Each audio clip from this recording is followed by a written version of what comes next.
The monkey paw. Summary of scene 1 monkey paw. तो scene 1 में सबसे पहले कैरेक्टर इंट्रोडक्शन हो रहा है। कैरेक्टर इंट्रोडक्शन में मिस्टर वाइट, उनकी वाइफ मिसेस वाइट और उनका 19 इयर्स का सन हर्बर्ट है, और सर्जेंट मेजर मॉरिस है जो ब्रिटिश आर्मी इन इंडिया में 21 इयर्स तक थे। और ये स्टोरी स्टार्ट होता है, इस स्टोरी का जो प्लॉट है वो 1920 का प्लॉट है। और ये स्टोरी स्टार्ट होता है एक dark and stormy winter night से। पूरा अंधेरी रात थी, बहुत ज़ोर से तूफान चल रहा था और बारिश हो रही थी, बिजली गरज रहा था, जहाँ पर वाइट फैमिली अपने घर में थे।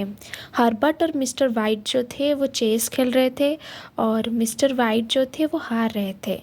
आखिरकार हर्बर्ट ने चेकमेट दे ही दिया मिस्टर वाइट को, और मिस्टर वाइट गुस्सा हो जाते हैं और वो टॉपिक डाइवर्ट करने के लिए पॉलिटिशियन को माने बोलने लग जाते हैं कि इतने बारिश होता है, इतना बारिश में फिर रोड भर जाते हैं, हम पता नहीं इन पॉलिटिशियन को वोट ही क्यों दे रहे हैं। फिर मिसेस वाइट उनको बोलती है कि कोई ना, होता है।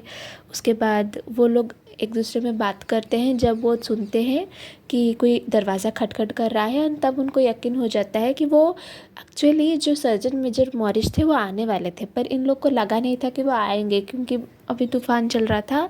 पर जैसे ही सर्जन मेजर मॉरिस आते हैं वो लोग वेलकम करते हैं, और मिस्टर वाइट कहते हैं कि मुझे तो लगा ही नहीं था कि तुम आओगे। पर सर्जन कहते हैं कि ये तूफ़ान थोड़े ना, ये तो झरना है, असली तूफ़ान बॉम्बे में आना मानसून सीज़न में फिर पता चलेगा।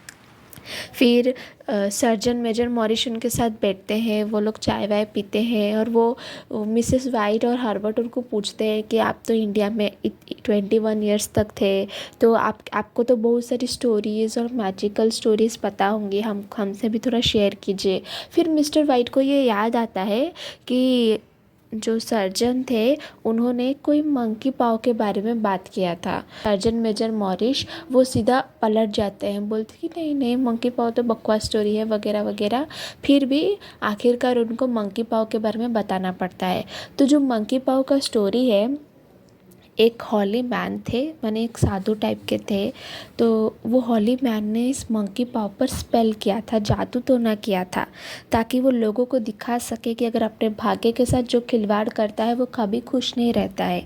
तो इस मैजिक स्पेल के अनुसार 3 लोगों को 3 विश पूरा हो जाएंगी, ठीक है। उसके बाद ये ऐसा कहते ही वाइट फैमिली में से कोई भी भरोसा नहीं करता है। वाइट फैमिली बहुत हंसते लग जाते हैं और उनको ये मन ग्रहण कहानियाँ लगती हैं। फिर हर्बर्ट उनको पूछते हैं कि क्या उन्होंने कोई विश किया है। फिर मॉरिस जो होते हैं वो दुखी टोन में कहते हैं कि हाँ उन्होंने किया है, और वो इस बार में भी बात करते हैं कि कैसे इस मंकी पाव, उनसे भी पहले कोई और था जो इस मंकी पाव को वो ओनर था, और फिर उसने भी 3 विश मांगा था। उनका पहला 2 विश क्या था उनको पता नहीं, पर उनका आखिरी विश मौत था, और वे ऐसे ही करके ये मंकी पाव उनके पास आया। फिर मिस्टर वाइट उनको पूछते हैं कि इस मंकी पाव को कैसे यूज किया जाता है। तब मॉरिस उनको बताते हैं कि आप अपने राइट हैंड में ले ले और अपना विश जो है वो ज़ोर से बोले। पर मॉरिस उनको वार्न करते हैं कि इसका कंसिक्वेंसेस उनको अच्छा नहीं लगेगा और उनको ये विश नहीं करना चाहिए और उसी समय आग में इसको फेंक देना चाहिए। पर मिस्टर वाइट कहते हैं कि अगर तुमको नहीं चाहिए तो मैं रख लेता हूँ। और उन्हें करके सर्जन मेजर मॉरिस जो है वो लोग कुछ थोड़ी देर के लिए बात करते हैं, और फिर वो सर्जन वहाँ से चले जाते हैं। अभी सीन में सिर्फ वाइट फैमिली है, जहाँ पर वो हंस रहे होते हैं मॉरिस की बातों पर और मंकी पाव की कहानी पर। और फिर वो लोग सोचते हैं कि एक बार विश मांगने में क्या बुराई है, अगर ऐसा क्या हो जाएगा। तो फिर इसीलिए मिस्टर वाइट जो होते हैं वो 200 पाउंड्स मंकी पाव से विश कर लेते हैं। अब नेक्स्ट सीन में हम देखेंगे कि क्या उनका विश पूरा होता है कि नहीं।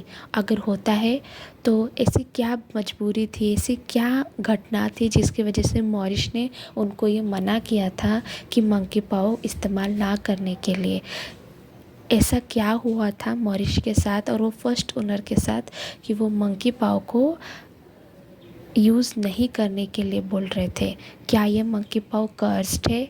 क्या ये इस मंकी पाव को यूज़ करने से वाइट फैमिली में कुछ मुसीबत आ सकती है? Let's shift to scene 2 and scene 3।